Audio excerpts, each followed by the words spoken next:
Good morning. Welcome everyone to the High Weekly Research Seminar. I'm Russell Wald, Director of Policy at Stanford HAI. I'm thrilled to introduce Dr. Amy Zegart. Amy is a Senior Fellow at Stanford's Freeman Spogli Institute for International Studies and the Hoover Institution, where she is the Morris Arnold and Nona Jean Cox Senior Fellow, as well as a Professor of Political Science at Stanford. At HAI, she's chair of our steering committee on AI and international security.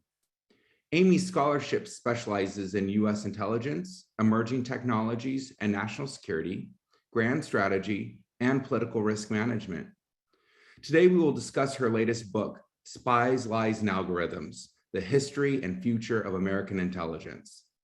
The book provides a history of U.S. espionage, examines how fictional spies are influencing real officials, describes how technology is empowering new enemies and creating new players, and of course, for our purposes, how AI is amplifying all of this. We'll put a link in the chat where you can purchase a copy of this exceptional book, and there's a 30% discount code with that. Before we begin the presentation, a few logistics. You can use the QR code on the screen to ask questions through Slido, or you can click on the link that will be put in the chat box shortly. I'll be choosing questions from Slido after the presentation, and Slido has a nice vote up feature so that you can choose we'll be able to choose the questions that the audience is most interested in. Closed captioning has been enabled for this webinar. Simply click on the CC feature on your Zoom screen to show the captions throughout the hour. Amy, thank you again for joining us, and I'll turn it over to you. Great. Thank you so much, Russell. I want to thank HI and you and the team here for enabling me to speak about this book. You know, as I always say, I love to talk about a book that I finished rather than one that I'm just still writing. So it's really a delight to be with all of you. And I really look forward to your questions since this is a big AI crowd. What I want to do is spend about 20 to 30 minutes giving a high-level summary of the book. And I want to dive a little bit more into the AI parts of the book, since I know that's what you all are most interested in. So let me share my screen and we can get going. Okay. Before I jump into a story, which I think is really illuminating, I want to just set the stage a little bit. I know that this community is particularly interested in AI.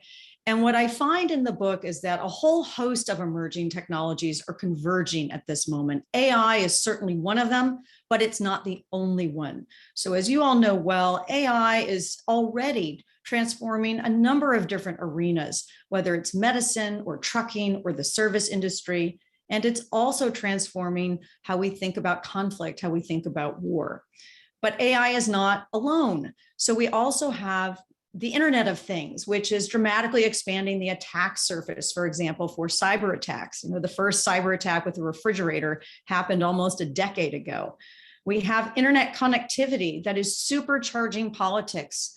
It's enabling repression by authoritarian regimes and protest by people that want to have more freedom. So it's absolutely changing the dynamics of politics and economics as well. And then, of course, there's quantum computing that has implications for encryption and synthetic biology. And of course, there's also the satellite revolution, which is offering low-cost eyes in the sky to anyone who wants them. The list is long, is my point. And so we need to think about AI in the context, excuse me, of this broader convergence of technology moment. And as I argue in the book, it's the convergence of these technologies changing more, faster, across more borders than ever before, that is really posing fundamental challenges for American intelligence agencies, as well as people around the world. So with that sort of setup, let me dive into a particular moment in time and how it affected and how it exemplifies some of the challenges in intelligence today. So this slide is a picture of a building that caught on fire as I was finishing writing my book. So it's July 4th weekend in 2020. And at 2 in the morning, a fire breaks out in Tehran. And the flames of this fire are so bright, they're detected by a weather satellite in space. Now, Iran's Atomic Energy Organization at first downplays this incident. They released the photo that you can see on the slide, which shows not a tremendous amount of damage. The organization says that this building that you see is an industrial shed that's under construction. And it calls it the fire an incident with relatively minor damage. But two people quickly got to work and concluded that Tehran was lying. Those two guys don't have security clearances. They don't work in any government agency, and they didn't use any classified information to do their research. Their names are David Albright and Fabian Hines. Each of them works for a non-governmental, or at the time worked for non-governmental non-proliferation organizations. So they're nuclear proliferation specialists. And within hours, they used commercial satellite imagery and geolocation tools and concluded that this industrial shed under construction was not an industrial shed under construction. It was a nuclear centrifuge assembly facility at Natanz, one of Iran's most important nuclear facilities in its nuclear program that's also been implicated in its illicit weapons program. They also concluded that the fire was not small. In fact, it was quite large, most likely caused by an explosion and possibly the result of sabotage. David Albright and Fabian Hines quickly take to Twitter. Hours after this weather satellite detects a fire from space, they are tweeting their analysis on Twitter. The Associated Press starts running with what they've concluded in the morning. By the afternoon, the New York Times has a major story about this shed fire and Albright and Hines's analysis. By afternoon, Israeli Prime Minister Benjamin Netanyahu is asked at a press conference whether Israel is responsible for sabotaging Iran's nuclear program. Netanyahu characteristically responded, "I don't address these issues." So he didn't answer the question. The point of this is, all of this transpired in the course of a single business day. Think about how fast that is. All of it transpired with open source or publicly available information, not secrets. And all of it transpired with two men who were doing their research outside of the US intelligence community. Let me fast forward and I'll show you a different picture of the same building that they used a few days later. This is a commercial satellite image that shows a top-down view of that same building. And you can get a sense, even though the resolution isn't terrific, that it's much more extensive damage than that ground level photograph that Iran's nuclear agency showed. So this is an example of the new world of intelligence in the technology age.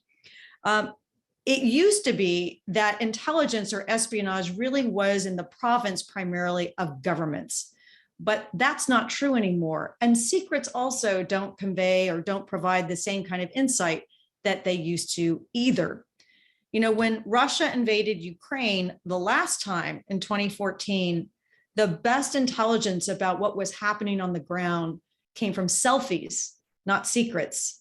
Russian soldiers, like other people their age, like to take pictures of themselves, and they posted their selfies on social media for their family and friends. And those photographs showed where they were with Ukrainian highway signs in the background, and they had timestamps so you could understand the timing of where these troops were going as well.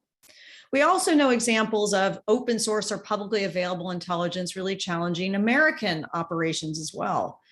The 2011 bin Laden operation was not detected by the Pakistani military, but it was detected by a guy who was living in Abbottabad, and he heard strange noises outside his bedroom window, and he took to Twitter, and he ended up live tweeting the entire bin Laden operation. So these examples suggest a radical new world where open source or publicly available information is playing a much bigger role, and people outside classified intelligence agencies are playing a much bigger role too. But before delving into how emerging technologies, including AI, are really challenging every facet of American intelligence, I want to talk about the old world of intelligence and just level set a little bit about what intelligence is and what it isn't. So, well, I got ahead of myself with this slide, but it's a leading question about the crisis in education and American intelligence. We all know that spying has been around forever. But most of us don't know very much about how the spy business operates. The first intelligence reports were actually chiseled in clay tablets 3,000 years ago.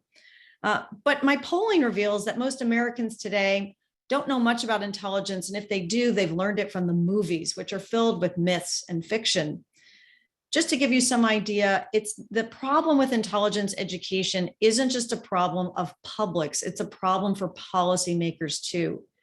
There are more people in Congress today, the US Congress, who are experts in powdered milk than US intelligence, right? There are more members of the Congressional Dairy Caucus because they have to be, because they come from states that have a big dairy industry and they won't get reelected unless they understand the dairy business. More members of Congress are in the Congressional Dairy Caucus than have ever worked in a US intelligence agency before. And we can get into why that's a problem for oversight of our intelligence agencies. I also found that professors don't study intelligence either. In a 15-year period after 9/11, there were more than 3,000 or nearly 3,000 articles published in the top political science journals in the United States.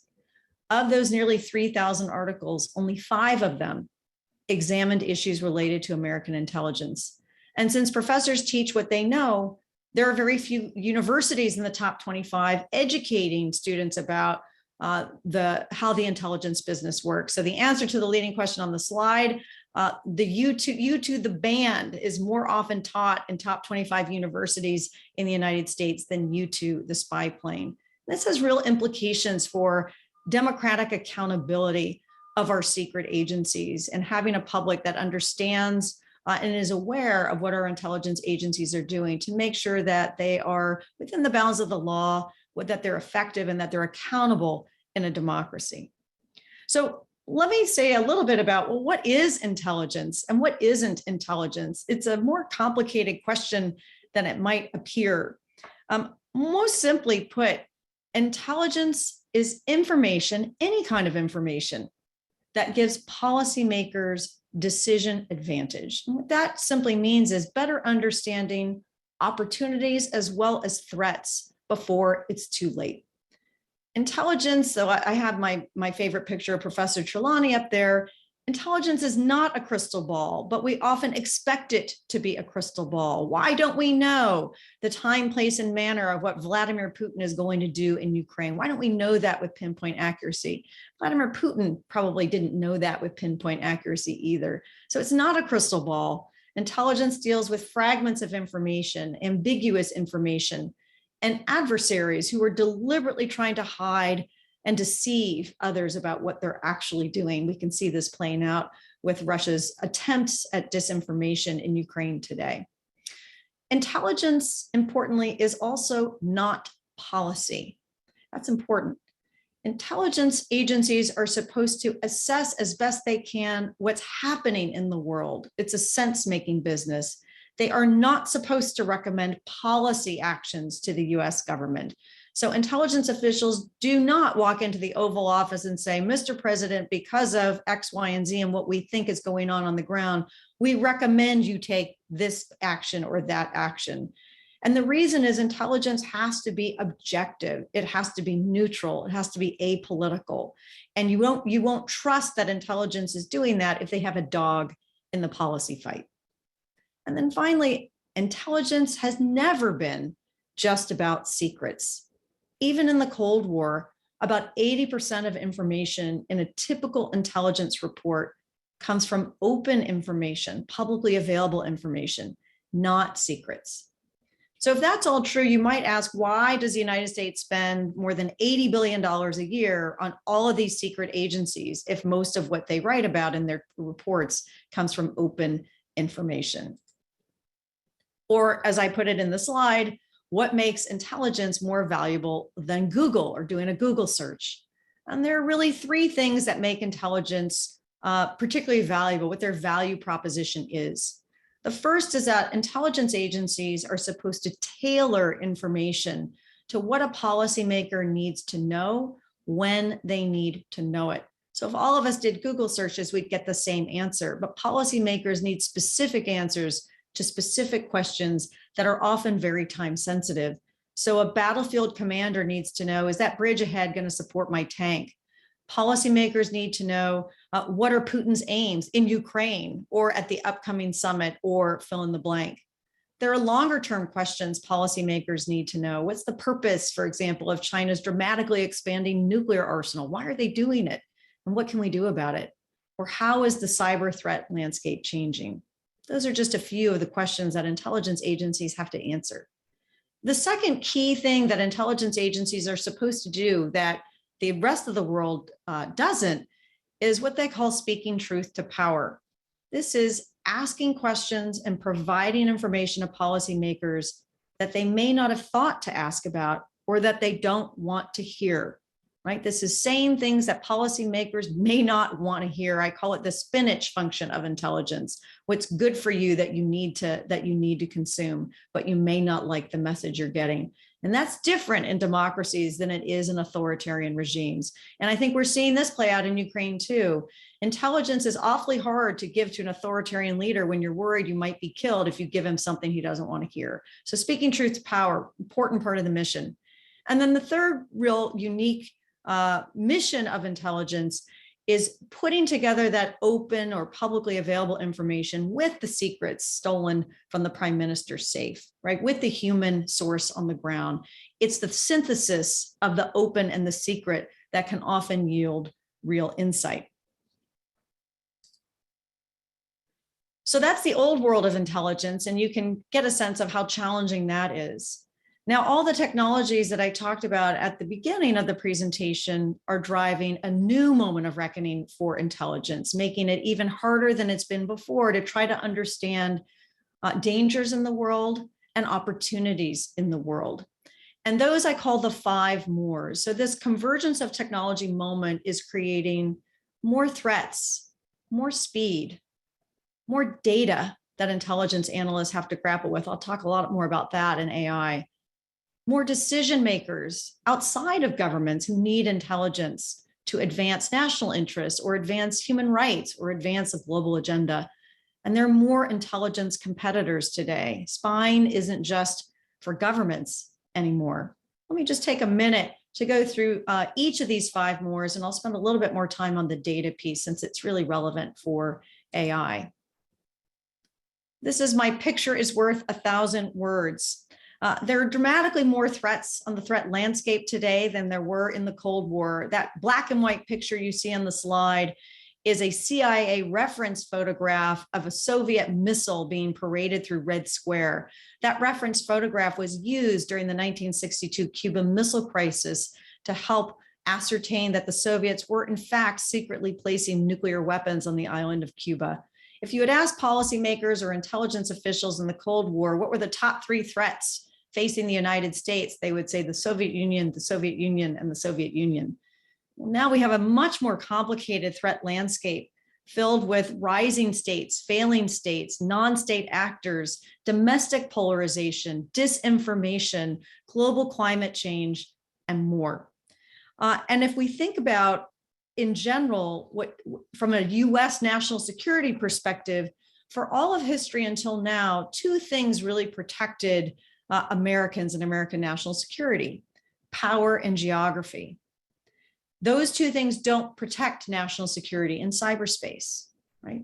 The US is a powerful country in cyberspace. It's also a vulnerable country in cyberspace because we rely so much on digital systems for everything, and because we have freedom of speech, which enables adversaries to wage disinformation operations at scale.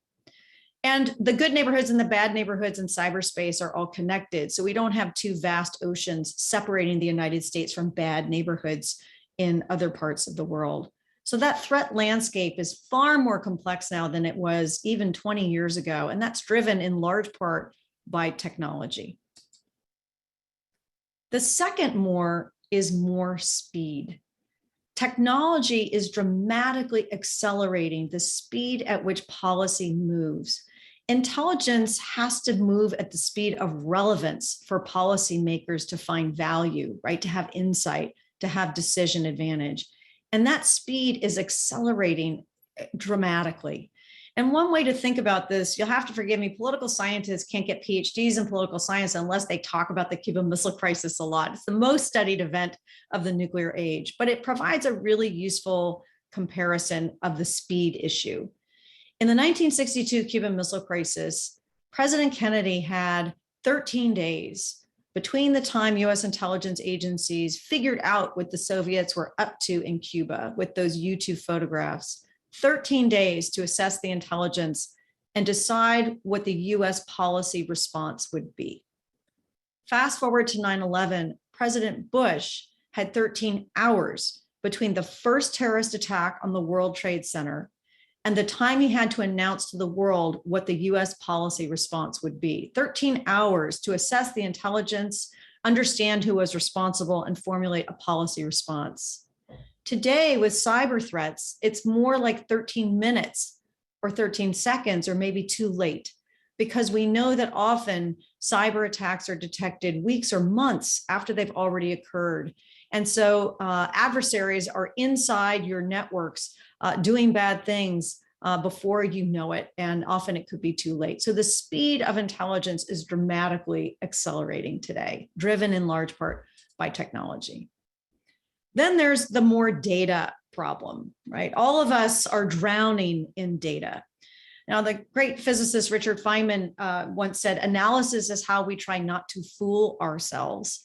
And in a world of abundant data, it's getting harder and harder not to fool ourselves. Just to give you a couple of data points, there are more people in the world today who have running water, who have cell phones than running water. More people are connected with their cell phone than have running water. The amount of data on Earth is estimated to double every 2 years. It's an astounding amount of data. And the World Economic Forum noted just a couple of years ago that internet users posted 500 million tweets, sent nearly 300 billion emails, and posted 300 million photos on Facebook every day, right? If you think about what this means for intelligence analysis, it is a crushing load.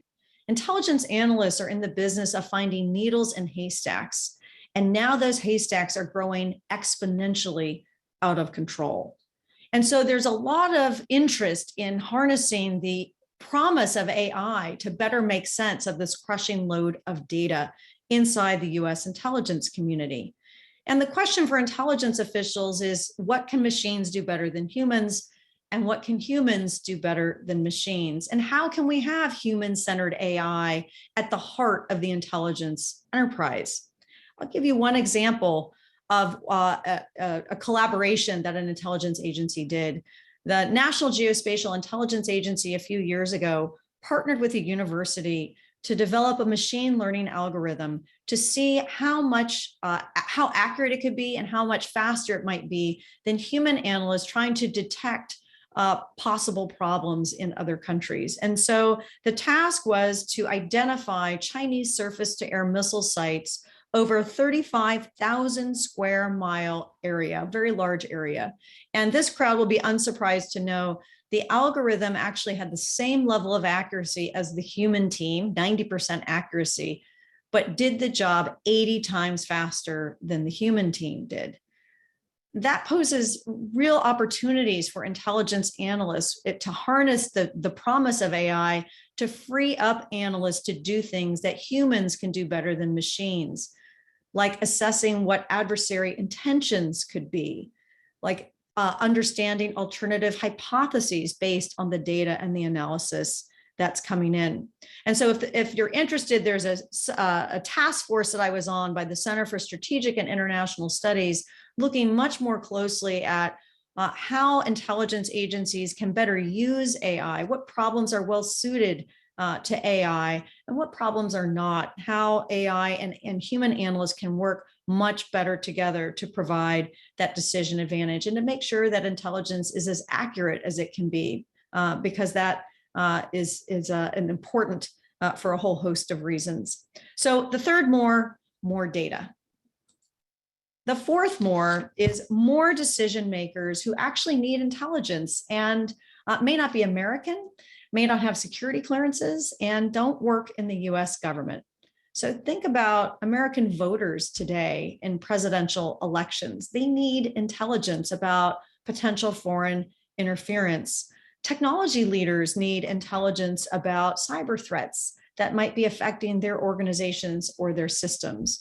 And so what we're seeing is intelligence agencies have to do something radically different, which is producing intelligence for the open world, for the unclassified world, not just for classified US policymakers. That is a radical shift. And the example I have on the slide is a public service announcement that a number of different agencies in the US government, including intelligence agencies, issued about foreign election interference. The last more is more intelligence competitors. Thanks to emerging technologies, thanks to cell phone penetration, thanks to internet connectivity, anybody can collect intelligence, produce intelligence, analyze intelligence, and distribute intelligence. There are lots of competitors to government spy agencies today, and that's a good thing, and it's also a bad thing. It's like what I call the Star Wars cantina. Anyone can play in this arena today, and I'll just give you a couple of examples. So in this slide, you see on one side, my colleague, Dr. Sig Hecker at Stanford. He's a nuclear physicist, the former director of Los Alamos National Lab.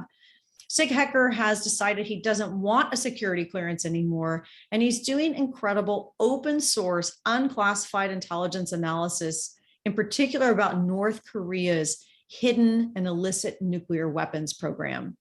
The other guy in the slide is a hobbyist. His name is Jacob Bogle. He's a rare coin dealer who lives in Tennessee, but he makes really amazing maps of North Korea based on open source information. These two are both part of this emerging open source intelligence world.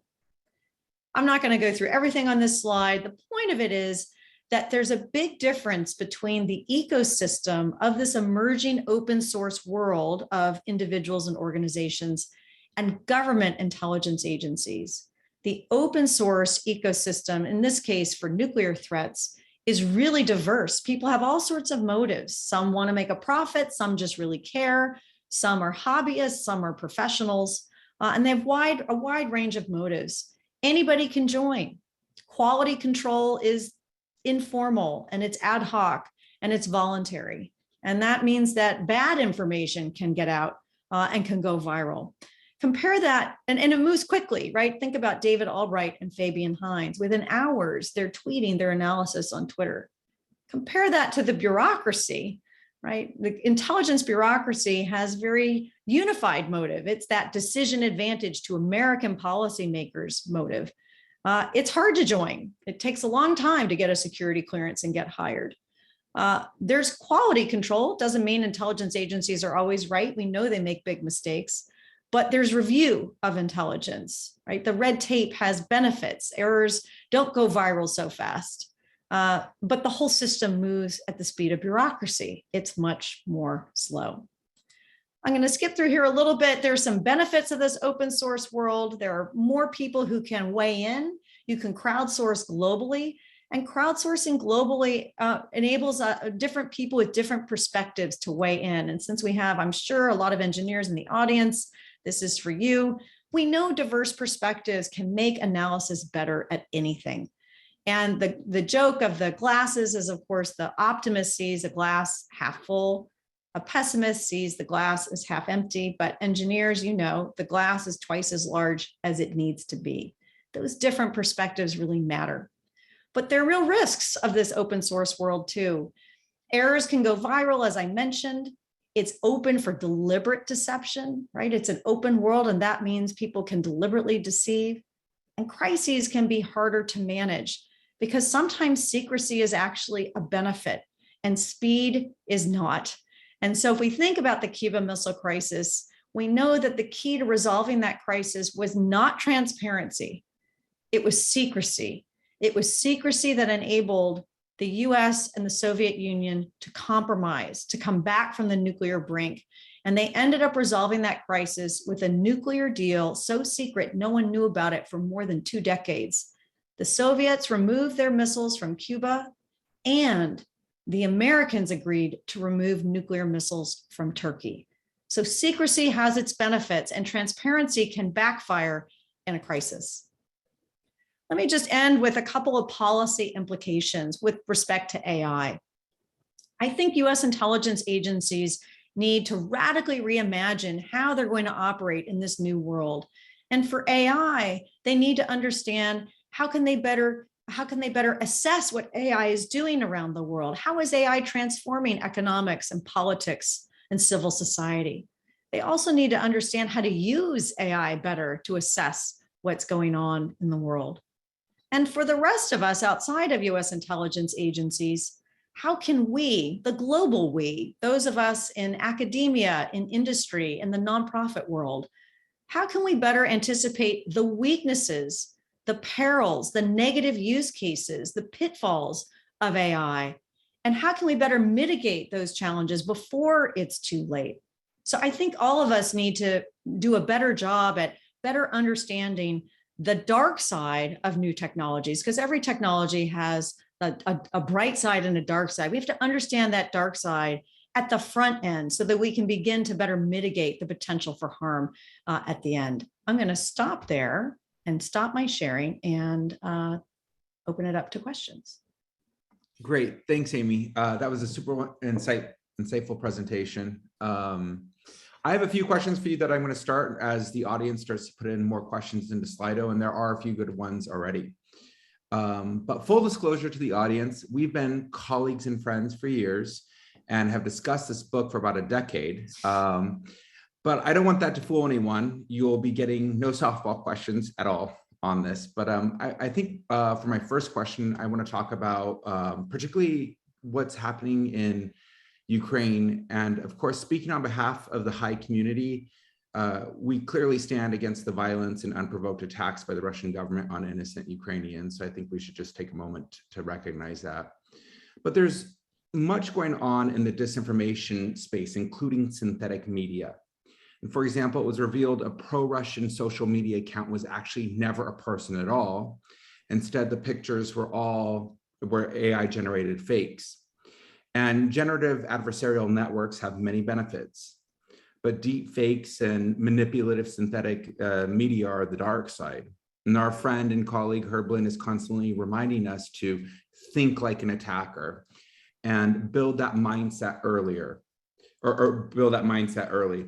How should developers be thinking like attackers to better avoid unintended consequences of development? How can the developer avoid opening Pandora's box with a double-edged sword of technology? Yeah, so there's a lot in that question. So let me take it as sort of two separate questions, because I think there's some interesting things going on with disinformation with respect to Ukraine. So I'll do that first, and then let's talk about what can developers do to think about their inventions and think about how they can be used for bad purposes, not just good. So I think there's it's in the tragedy that is Ukraine. And by the way, this is personal, right? So, I'm meeting with a student today whose parents are, she's Ukrainian, came to the United States in 2014. Her parents are flying back on Saturday to fight, and she's leaving school to help them on the border. Okay, so, this is not an abstract crisis that's happening thousands of miles away. This is real. So, but I think sort of putting my analytic hat on, there's something very powerful that the Biden administration has done. And that is, you saw an unprecedented release of highly classified information almost every day in the weeks leading up to this invasion. We have never seen the release of this much information so fast. This is a big deal. And I think one of the reasons why the administration is doing it is to counter Russian deception. So truth has a chance to get out of the gate before falsehood. We have not seen this strategy before. And I think, I could be wrong, but I think it's one of the reasons why we have seen such a rally of the allies against Russia's invasion and the world because the truth got out before the con, and it makes it much harder for third-party countries to quietly sit by and not weigh in on economic sanctions and not weigh in on coming to Ukraine's aid. If the con is out there, even if it's a fig leaves in international politics provide a lot of room for countries to maneuver behind the scenes. So getting the truth out and risking blowing your intelligence sources and methods to do that, I think was a very smart move on the Biden administration. And I think it's helped in rallying the world behind Ukraine. So that's sort of point one. I think truth over falsehood. I think we can get depressed in the information age that deception has the upper hand. And I think in this case, we're seeing that speed of getting the truth out first can make a difference. But to answer your question, Russell, about how should engineers be thinking about or think like an attacker, it's really front loading policy into engineering design. I had a really interesting conversation with an engineering professor colleague who said, policy is what you guys do over there. And I said, that's not true. Policy is what you do too. As you're inventing something, you just don't think about it. And you need to think about policy at the front end as you're designing something. Because if you don't think about the policy implications at the front end, bad things can happen. And then we're playing catch up with trying to mitigate the hazards of what you've invented. So I think part of it is, political and policy people need to better understand engineering for sure. But engineers need to think that policy is part of what they do too, and bake it into the engineering process. And that will help mitigate against the worst uses of the inventions that they create. I think that's one thing that I love about being at Stanford High is the fact this multidisciplinary view of looking at things and applying these things early, the ethics that get applied early and trying to bake that in. So I agree with you. I think it's a good point. My second question is, you spent years analyzing what you label as the hoodie soup divide, which is essentially a way of characterizing Silicon Valley and Washington's shaky relationship. And in your book, you state, quote, at the exact moment when greater power conflict is making a comeback and harnessing technology is key to success, Silicon Valley and Washington are still working together. Closing this divide is nothing short of a national security imperative. And I think a lot of developers in the Valley, but just in the whole ecosystem, are frustrated with having their patriotism questioned because they don't want to be associated with the industrial defense complex, right? And so speak to the AI community, speak to the developers that might have this conflict. What would you tell someone that wants to be helpful to their country, but not sacrifice their worldview on war and peace? Russell, I think it's such an important question. It's something that, I've been thinking about and working on for a long time.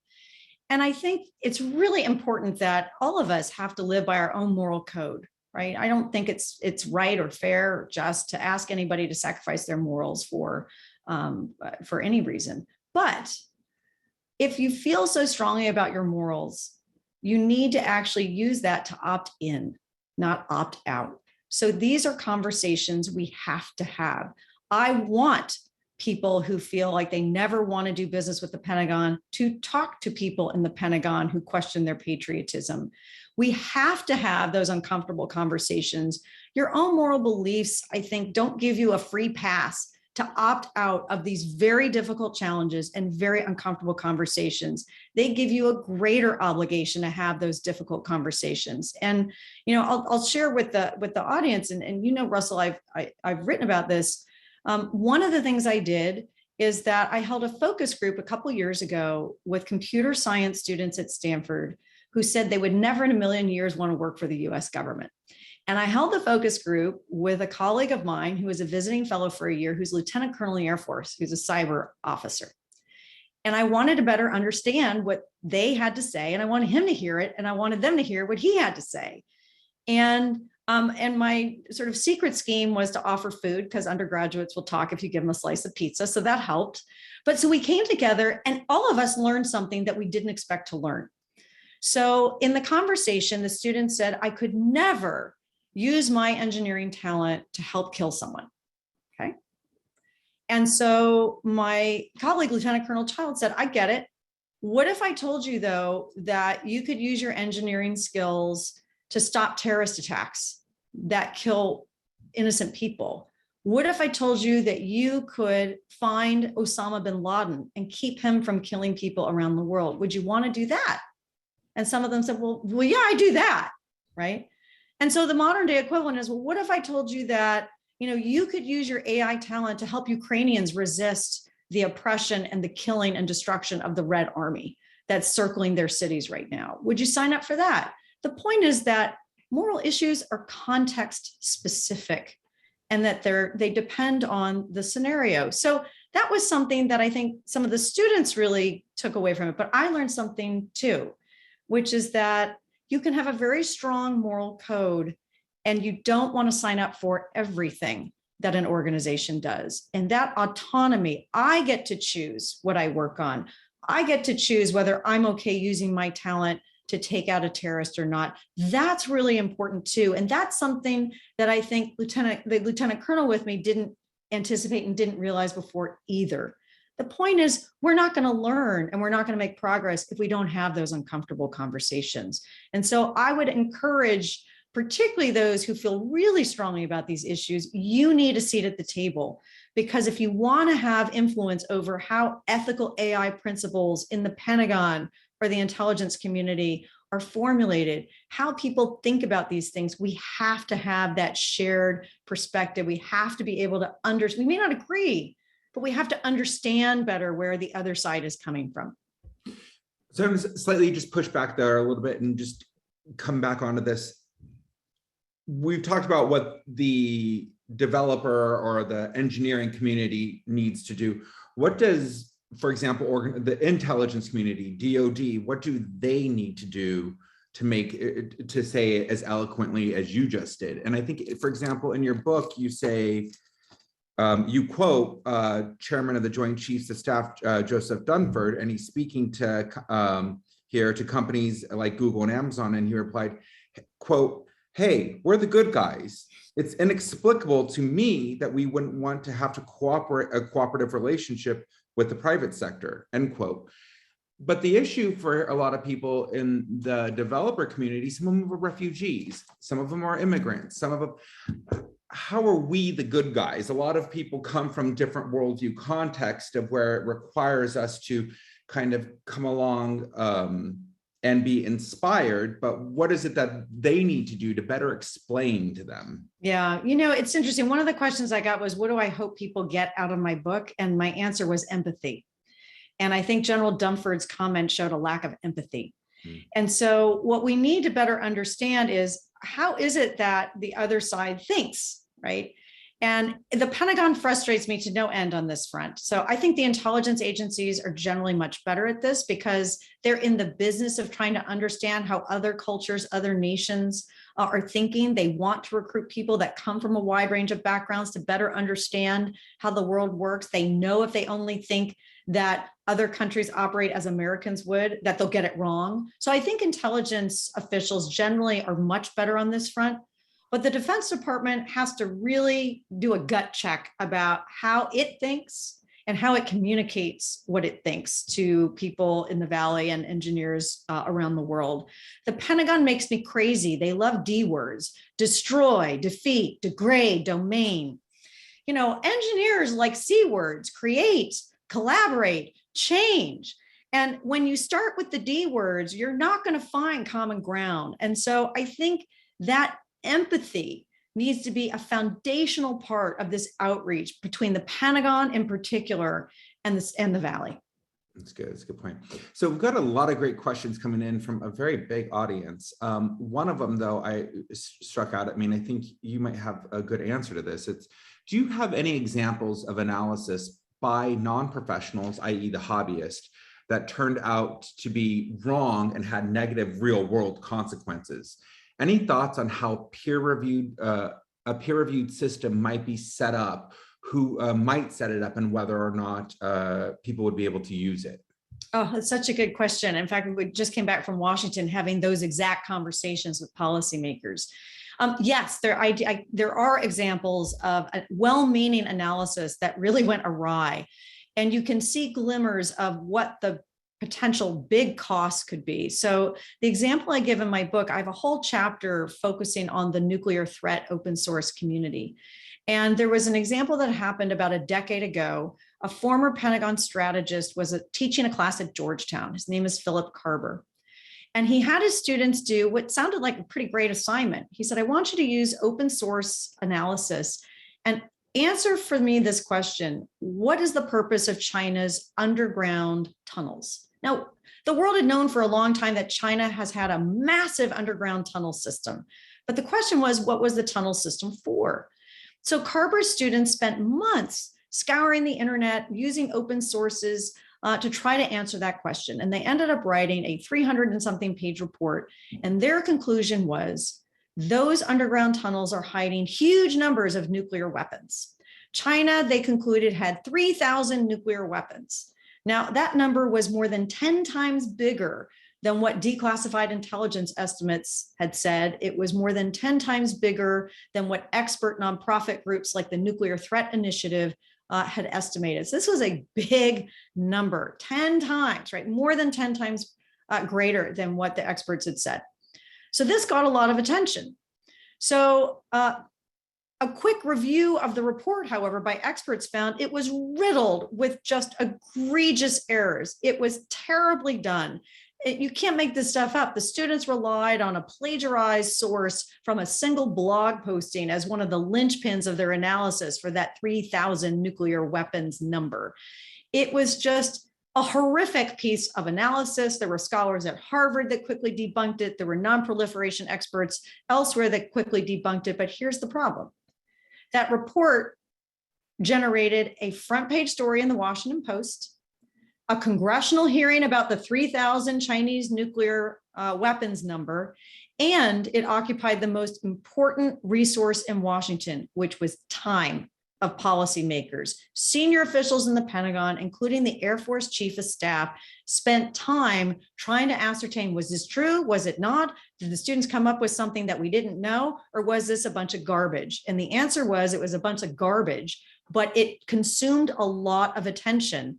So now imagine in the future, we get even more of this kind of unverified information. Now intelligence agencies have to be the debunkers of last resort. And the more time they spend verifying the shoddy analysis in the open source world, the less time they can spend doing their own work. So that's a real risk of this open source community. I know it's a long answer, but bear with me. What can we do about it?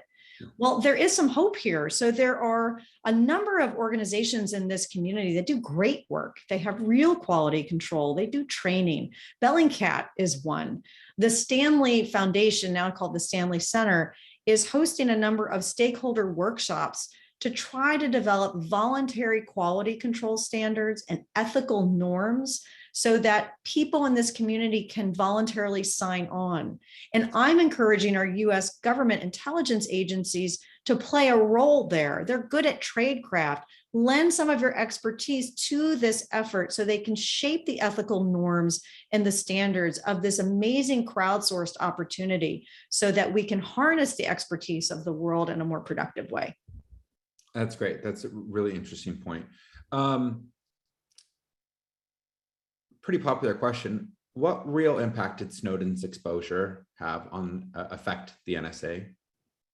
You know, I think we know some things, we don't know everything, because of course we'll never know the full impact. Like, what's the damage assessment of Snowden's impact on the intelligence community? That's going to be classified, I imagine, for the rest of my life.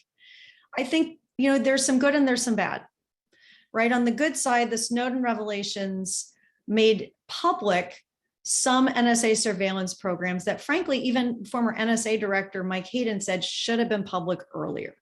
So, and we know that bulk collection of phone records, for example, was ended by Congress in large part as a result of those revelations.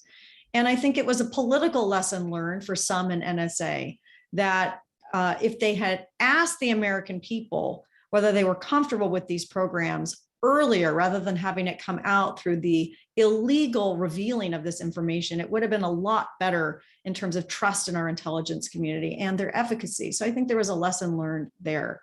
But let's make no mistake, the damage that Snowden did to American national security was severe. This is not just me saying it. Bipartisan investigation by Congress found the same thing. And, the revelations that American intelligence agencies are spying on our allies, well, guess what? Almost every country in the world spies on every other country in the world. Our allies spy on us. This is not new news. Foreign governments know it. And so I think the Snowden revelations with that, for example, were really exploited by other countries to claim that the US was an evil empire in intelligence, when in fact, almost every country in the world spies on every other country in the world. So, and we also know that Snowden didn't just take information about privacy. Snowden used social engineering to reveal information that had nothing to do with American civil liberties, that had nothing to do with privacy of other folks around the world. And he did, and he left, and he went to Hong Kong, and then he went to Moscow. So I understand that there are a lot of people, particularly in this community, that view him as a hero and a whistleblower. That is not my view. I think Snowden decided for himself what should be released and what is in the public good. And that's not his position to do when you take an oath and you have a classified security clearance to protect the United States. He did not avail himself of whistleblower protections. He did not go to the congressional intelligence committees and say that he had real concerns. And I think there are members of those oversight committees like Senator Wyden that feel very strongly about these issues. So there are people who really care deeply. He didn't do that. He stole information, he released it to the world, and then he went to Hong Kong, and then he went to Russia. So I'm going to combine 2 points here that you've made, though. One thing is at one point you were talking about how the intelligence community, given all the disinformation, synthetic media, all of these things out there, they don't want to become the verifier of last resort. It's a bad position for them to be in. But it's in probably even more dangerous position if there's this trust deficit that is a response from Snowden. Could they even be the verifier of last resort if you don't have the trust of the American people in this particular case? How do can we square that so that one probably shouldn't happen, as you say, but no matter what, I think the American people need to feel trust within these organizations. Yep. Given the secrecy that and the American intelligence community has done itself no favors by its excessive penchant for secrecy, no question about it. And the Snowden revelations damaged the trust for sure, not just with tech companies, but with the American people. And we're still trying to, I think, recover in the United States from that trust deficit, no question about it.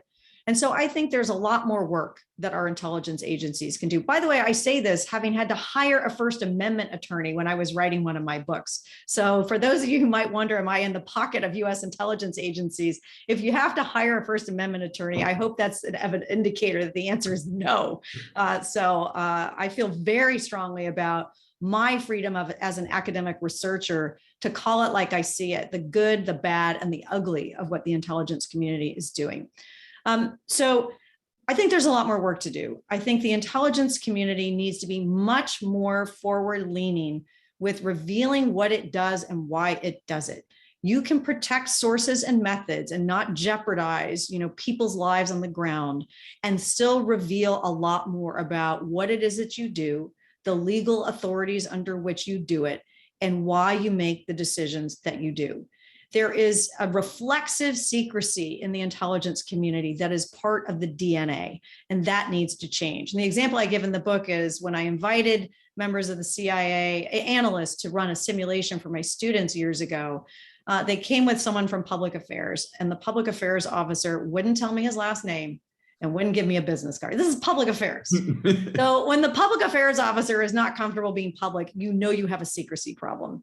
So our intelligence agencies need to do much better outreach. They need to be much more comfortable in engaging with the public. And you see this with CIA Director Bill Burns. He is getting out in public more. He's a career diplomat. He understands the importance of trust. So they need to do a much better job.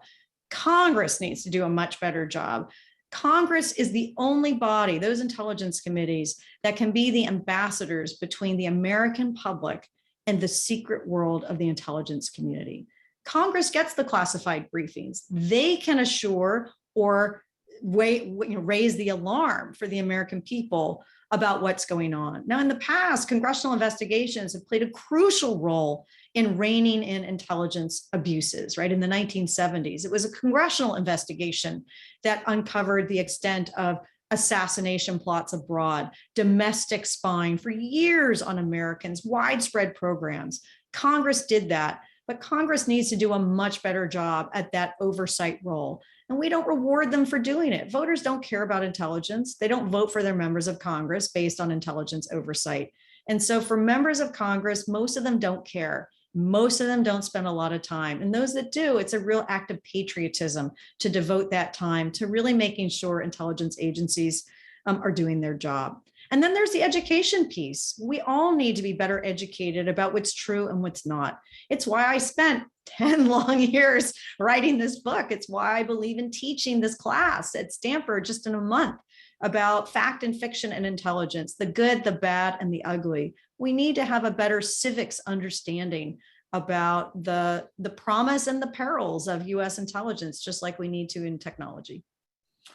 I'm going to try to get through two questions before we get to the end of this if we can. So one of them is Vice Admiral McConnell advocates that ubiquitous blindness, absolute encryption, is safer for national security than encryption with built-in backdoors. Theorizing others' blindness means more defensively than our own access means offensively. Do you agree with his cybersecurity views?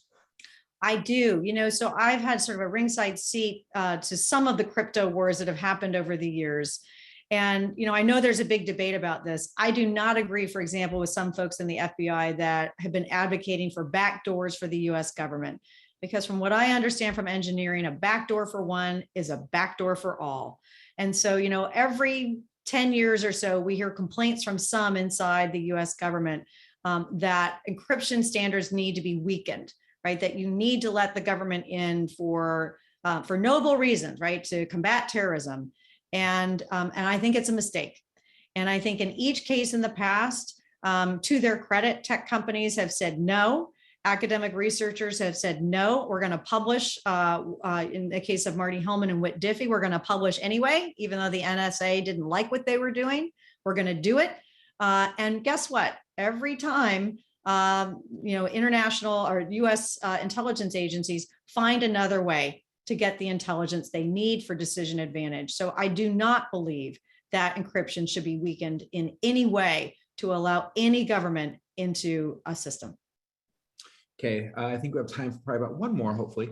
The former general, former head of the JAIC, the Joint Artificial Intelligence Center, General Shanahan, hypothesized in the JFQ, and I'm not sure what that means, that it may make sense in the near term to grant an AI analysis and engineer a higher level security clearance than most analysts. Could this improve our intelligence process? What should a policy mean on this, I think what they're essentially trying to get into is just better recruitment for AI analysis.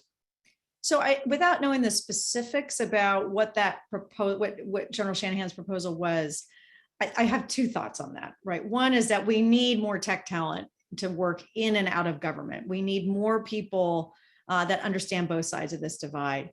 And sometimes that means granting them higher level security clearances quickly, right? So they get access to what the information that needs analysis. But I actually think the more promising path is to make it easier to operate with lower levels of classification. Open source intelligence, as I've argued, is really the name of the game when it comes to insight in the future. And so the intelligence community needs to move more in the opposite direction, working more with open source intelligence, creating a dedicated open source intelligence agency. So that, because what happens is with these secret agencies is they always prize secrets over everything else. And so the thinking in the intelligence community, which was described to me by one intelligence official, was, we think in this world that if a piece of information cost $1 trillion to get, it must be worth $1 trillion. And of course, that's totally wrong. A lot of really valuable information is free, it's open, it's publicly available. So, and if we have an open source dedicated agency, now we can have more people coming in and out more easily that don't need high level security clearances. We can experiment with AI tools more to see what actually is helpful for insight for analysts and what isn't. So I think there's a lot of goodness that comes from trying to figure out how to reduce the level of classification that's needed to do really important analysis. So I have to wrap up. I'm not going to ask, I'm going to just say this, but there's so many amazing good questions coming in here, and I wish we could have more, but here's one I think you should know just for yourself. Could AI have improved intelligence in the early stages leading up to, during the Iraq War, the 2001-2003 Iraq War? Just, do you want me to answer that or just? Yeah, go for it, go for it. Okay, it's interesting to me. It's such an intriguing question. Maybe is the answer.